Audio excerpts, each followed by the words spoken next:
बिहार के सामाजिक जीवन में जो लोग जात की बात करते हैं, मैं उनके लिए उनकी समझ के लिए बताना चाहता हूं कि जात भले दिखे आपको अखबारों में, लेकिन बिहार में जात नहीं है, बल्कि सामाजिक परिवर्तन की दिशा में जो गहरा काम किया कर्पूरी ठाकुर ने, डॉक्टर लोहिया ने, कर्पूरी ठाकुर ने, वो उतनी गहराई है कि वहाँ जात नहीं है। अगड़ी जातियों के लोग भी कर्पूरी जी को शिद्दत से उनका सम्मान करते हैं, उनके वैचारिक के हिमायती हैं। मेरी राय में डॉक्टर लोहिया और कर्पूरी ठाकुर मॉब लीडर नहीं थे, मास लीडर थे, पर मॉब लीडर नहीं थे। आज की परिस्थिति में बिहार के मुख्यमंत्री को मैं उसी नज़रिए से, उसी चश्मे से देखता हूं, क्योंकि उनके साथ मुझे काम करने का अवसर मिला है।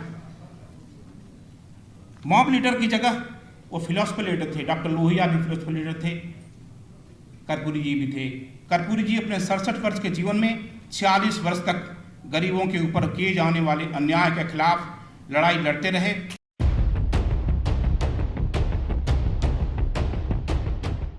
आप सभी के बीच में मेरे लिए बहुत संकट है कि एक गुलिवर के बीच में लिलीपुटिन को बुलाया गया है। यहाँ जितने मंच पर लोग हैं और मंच के नीचे भी हैं, वो जननायक कर्पूरी ठाकुर के जिंदगी से उनके निजी सरोकार रहे हैं। उनके साथ उन्होंने काम किया है, उनके राजनीतिक और सामाजिक जीवन के साथ हर पहलुओं के साथ में उनका स्पर्श किया है। साथ ही मेरे गुरु प्रोफेसर आनंद कुमार जी जो यहाँ पर उपस्थित हैं, इनके मार्गदर्शन की बहुत बड़ी भूमिका रही है मेरे अध्ययन में कर्पूरी जी के बारे में। मैं बनारस हिंदू विश्वविद्यालय में 1988 में जिस साल कर्पूरी जी का निधन हुआ, उसी साल शोध के लिए वहाँ जो एकेडमिक काउंसिल है उसके लिए मैंने आवेदन किया। बड़ी जद्दोजहद थी कि कर्पूरी ठाकुर के ऊपर, कर्पूरी ठाकुर कितना बड़ा नाम है, एक शिक्षक तो इतना कह दे कि ये लिलीपुटियंस के बारे में क्या करोगे तुम। मैंने मधु जी को कहा, मधु जी मेरे गुरु थे, और फिर आनंद जी का पत्र लेकर गया था उनको, तो उन्होंने कहा कि उन लोगों को पता नहीं है कि मैक्सिम गोर्की कौन थे, प्रेमचंद कौन थे, उनको पता नहीं, वो मूर्ख लोग हैं। फिर मैंने कर्पूरी जी के माध्यम से बिहार के समाजवादी आंदोलन का अध्ययन शुरू किया। उसके बारे में जो समय हमको रमाशंकर जी ने दिया है वो मेरे लिए बहुत बड़ा समय है, 20 मिनट का, जो मैं नहीं बोल सकता हूँ। उतनी सामग्री मेरे पास बोलने के लिए, और मेरा हौसला भी नहीं है इन लोगों के बीच में बोलने के लिए। जहाँ शिवानंद जी हों, जहाँ दीपंकर जी हों, जहाँ केशी त्यागी जी हों, जैन साहब हों, देवेंद्र जी हों, जिन्होंने जननायक के लिए कुर्सी छोड़ दी थी अपनी विधानसभा की, और तब जननायक कर्पूरी ठाकुर 1978 में मुख्यमंत्री बने बिहार के। आर.के. जैन साहब जिनके साथ कर्पूरी जी के 12 पंडारा रोड में बैठ करके न जाने कितने बार उनके छोटे स्टूल पर उनके नीचे बैठ करके हम लिखते रहे, उनके भाषण को रिकॉर्ड करते रहे। तो मेरे पास शब्द नहीं, मेरे पास बहुत कम समय है। कुछ छोटी सी बात मैं कह करके अपनी बात को समाप्त करूंगा, बाकी तो कभी अवसर मिलेगा। और साथ में मैं कह देना चाहता हूं पहले ही, इस कार्यक्रम के बाद मैं बिहार के मुख्यमंत्री जी की से अनुरोध करूंगा, और आप सब लोग उनके बहुत करीबी लोग हैं, कि ये दूसरी जो गोष्ठी हो, हमारे गुरु की इच्छा है कि वो पटना के जगजीवन राम संस्थान में हो, जो बड़ा सभागार है। और मैं चाहूँगा आप सब लोगों को अभी से इनवाइट कर रहा हूँ हमारे आदरणीय रमाशंकर जी के माध्यम से। आदरणीय रमाशंकर जी सिंह का मैं हृदय से आभार व्यक्त करता हूँ कि इतनी बड़ी गोष्ठी में, कॉन्स्टिट्यूशन क्लब में मुझे दूसरी बार कुछ कहने का अवसर मिला है। पहली बार प्रोफेसर आनंद कुमार जी के नेतृत्व में जब डॉक्टर लोहिया की जन्मशती समारोह मनाया जा रहा था, और उन्होंने इंग्लैंड से भी, अमेरिका से भी कई विद्वानों को बुलाया था, तब जनेश्वर जी जीवित थे, और यहाँ पर मुझे कुछ कहने का अवसर मिला था। दूसरी बार मुझे अपने गुरु, अपने पितृतुल्य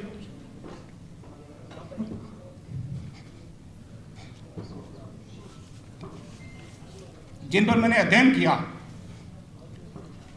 वैसे तो जैविक रूप से रामनाथ जी उनके बड़े पुत्र हैं, लेकिन मानसिक रूप से मैं उनका अपना पुत्र, उनका बड़ा पुत्र मैं मानता हूं अपने को।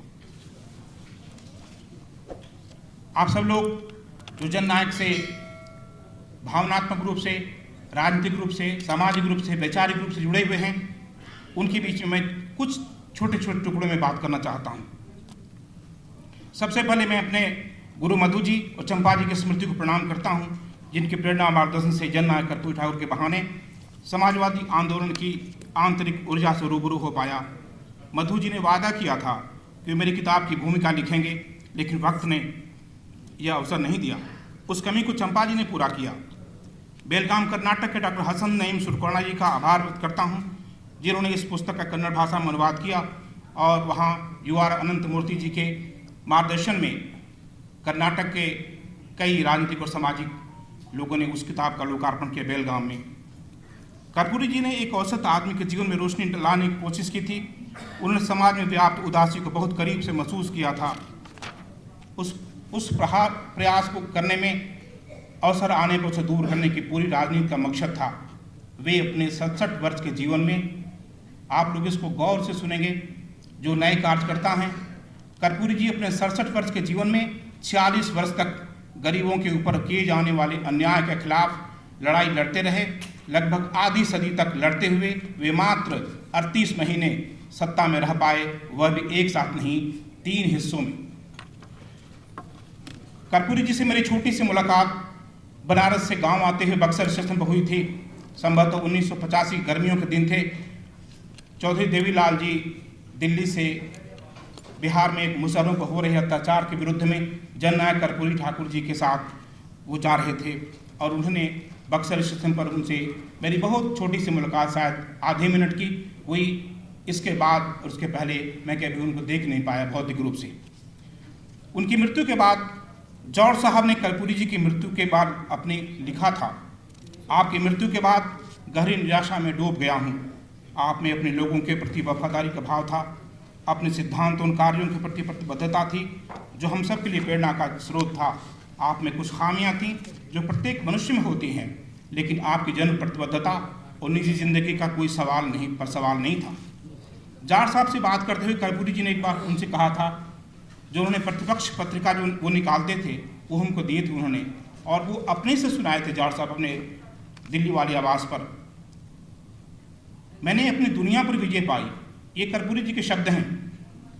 मैंने अपनी दुनिया पर विजय पाई, ये सब डॉक्टर लोहिया की राजनीति और सामाजिक दृष्टि के कारण संभव हो सका।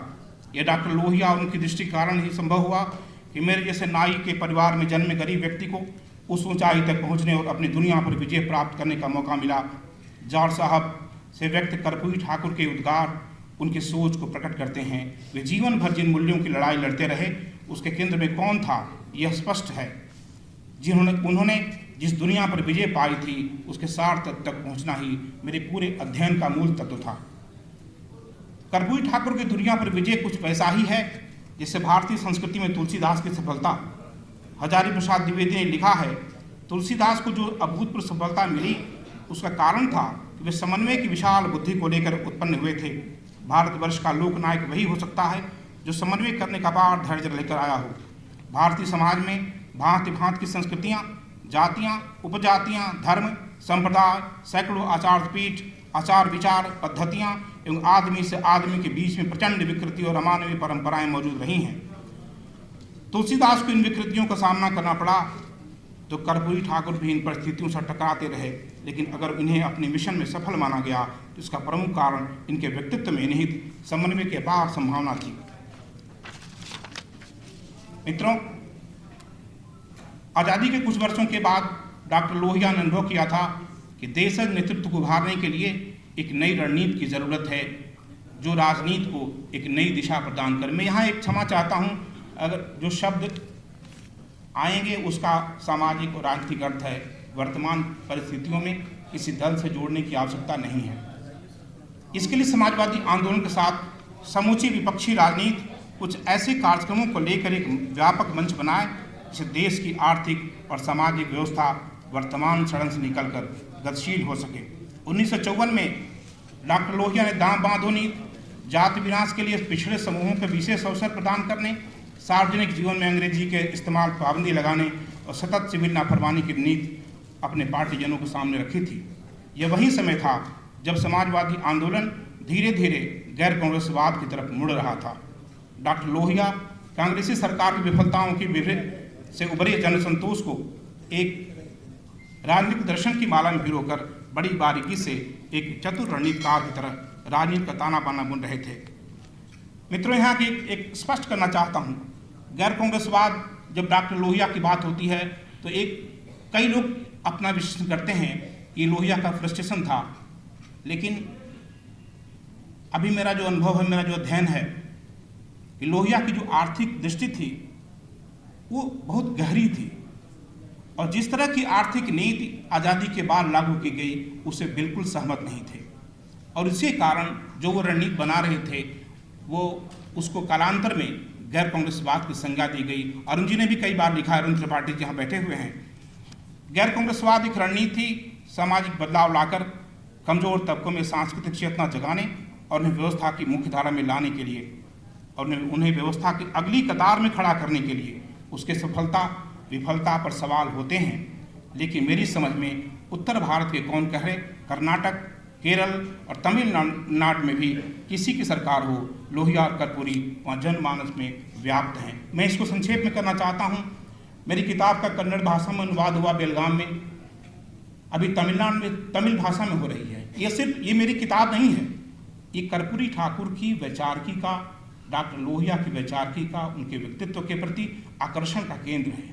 इसमें मेरी कोई भूमिका नहीं है, चूंकि एक अध्ययन के रूप में उन लोगों को ये प्राप्त हुआ और प्राप्त कराने में हमारे गुरु प्रोफेसर आनंद कुमार जी की महत्वपूर्ण भूमिका है और इनके माध्यम से और लोगों के माध्यम से वो किताब दक्षिण में गई और आज तमिल में हो रही है, कन्नड़ में हो रही है। ये उस वैचारिकी का प्रतिफल है।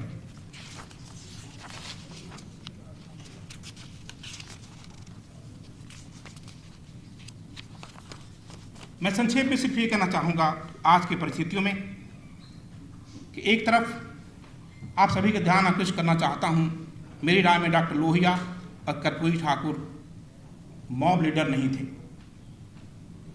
मास लीडर थे पर मॉब लीडर नहीं थे। आज की परिस्थिति में बिहार के मुख्यमंत्री को मैं उसी नज़रिए से, उसी चश्मे से देखता हूँ, क्योंकि उनके साथ मुझे काम करने का अवसर मिला है। मॉब लीडर की जगह वो फिलोसफर लीडर थे। डॉक्टर लोहिया भी फिलोसफर लीडर थे, कर्पूरी जी भी थे और आज नीतीश कुमार जी मॉब लीडर नहीं हैं, वो फिलोसफर लीडर हैं। जिनके साथ कर्पूरी जी ऐसा कोई भी सभा नहीं कर पाए जो गांधी मैदान भरा हो। 5 लोग, 10 लोग, 20 लोग, इतने लोग थे, 100 लोग, 500 लोग। लेकिन कर्पूरी ठाकुर आज भी बिहार के जनमानस में इतने गहरे बैठे हुए हैं कि कोई भी बहुत बड़ी सभा गांधी मैदान को भर दे, रामलीला मैदान को भर दे। वो कई बार भरा गया है रामलीला मैदान को, लेकिन मुझे मालूम है रामलीला मैदान भरने वाले, गांधी मैदान भरने वाले जनमानस में नहीं हैं। लेकिन कर्पूरी ठाकुर जो कभी गांधी मैदान नहीं भर पाए, वो बिहार के जनमानस में, बिहार के सामाजिक परिवर्तन में बहुत गहरे तक बैठे हुए हैं। अंत में 2-3 संस्मरण सुनाकर अपनी बात खत्म करूंगा।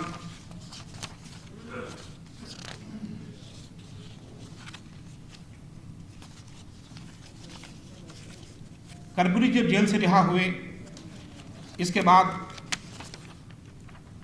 जून माह में 7वीं बार बिहार विधानसभा के चुनाव हुए। उसमें जनता पार्टी को 214 सीट के साथ स्पष्ट बहुमत मिला। मुख्यमंत्री पद पर आसीन होने के बाद 6 माह के भीतर ही विधानसभा मंडल का चुनाव सदस्य होना आवश्यक था। कर्पूरी ठाकुर का पुराना निर्वाचन क्षेत्र ताजपुर उनके लिए उपलब्ध नहीं था, क्योंकि परिसीमन हो गया था। ऐसे में फुलपरास विधानसभा क्षेत्र से जनता पार्टी के टिकट पर विजयी विधायक से देवेंद्र प्रसाद यादव जी यहाँ मौजूद हैं, इस्तीफा देकर कर्पूरी जी के लिए सीट खाली कर। आज के परिवेश में बताना भी जरूरी है कि फुलपरास विधानसभा क्षेत्र जहाँ के देवेंद्र बाबू हैं और पूरा पार्लियामेंट्री कॉन्स्टिट्यूंसी यादव बहुल इलाका है, वहाँ तब के एक बड़े कद्दावर यादव नेता का खूब सम्मान हुआ जी। लेकिन एक वोट जननायक कर्पूरी ठाकुर को मिला। ये बिहार के सामाजिक जीवन में जो लोग जात की बात करते हैं, मैं उनके लिए उनकी समझ के लिए बताना चाहता हूँ कि जात भले दिखे आपको अखबारों में, लेकिन बिहार में जात नहीं है, बल्कि सामाजिक परिवर्तन की दिशा में जो गहरा काम किया कर्पूरी ठाकुर ने, डॉक्टर लोहिया ने, कर्पूरी ठाकुर ने, वो उतनी गहराई है कि वहाँ जात नहीं है, अगड़ी जातियों के लोग भी कर्पूरी जी को शिद्दत से उनका सम्मान करते हैं, उनके वैचारिक के हिमायती हैं। एक दूसरी बात अभी कहना नहीं चाहता हूँ, जो जिन परिस्थितियों में मंडल कमीशन लागू हुआ और जिन परिस्थितियों में कर्पूरी जी ने मोहनलाल कमीशन, जो 1971 में जब कुछ दिन के मुख्यमंत्री थे, तो कांग्रेस पार्टी के एक दलित विधायक मुंगली लाल के नेतृत्व में एक कमीशन बैठाया। वो कांग्रेस पार्टी के विधायक थे, वो जनता पार्टी के विधायक नहीं थे। कर्पूरी जी ने उनकी अध्यक्षता में कमीशन बैठाया। जनता पार्टी के मैनिफेस्टो में लिखा था कि हम जब सरकार बनेगी 77 में तो हम आरक्षण लागू करेंगे। लागू नहीं हुआ, वो अलग विषय है, अध्ययन के विषय है, गोष्ठी का विषय नहीं है। लेकिन उसी मन से जब प्रधानमंत्री ने इनकार किया, तब के प्रधानमंत्री तो हमारे जननायक कर्पूरी ठाकुर ने अपने ही बनाए हुए कमीशन को बिहार में इम्प्लीमेंट किया, जो आज भी बिहार में मुंगलीलाल कमीशन लागू है। जो हिंदुस्तान के सबसे बड़ा वैज्ञानिक जो आरक्षण फार्मूला हो सकता है, वो डॉक्टर अंबेडकर के बाद बिहार में कर्पूरी ठाकुर ने जो आरक्षण फार्मूला लागू किया, वो सबसे प्रामाणिक और वैज्ञानिक है। सरकारें आती और जाती रहेंगी, लेकिन वो आरक्षण लागू है। मैं इन्हीं शब्दों के साथ मैं अंत में आदरणीय रमाशंकर जी को धन्यवाद देते हुए, आभार करते हुए अपनी बात समाप्त करता हूँ कि इतने मंच पर मुझे बुलाने का अवसर दिया, आप लोगों के बीच में कहने का अवसर दिया, ये मेरे लिए बहुत बड़ा सम्मान है, पद्म भूषण की तरह, भारत रत्न की तरह। अंत में मैं एक और निवेदन करना चाहता हूँ। जो पहले कहा, मैं इस गोष्ठी को पटना में किया जा, शिवानंद जी हैं, कॉमरेड दीपंकर भट्टाचार्य जी हैं, मैं सबकी राय यही होगी, देवेंद्र जी हैं, केसी त्यागी जी हैं, रामनाथ जी हैं, सबसे मैं निवेदन करूंगा कि अगली गोष्ठी पटना के जगजीवन राम संस्थान में हो। आप सब लोगों को बहुत बहुत प्रणाम।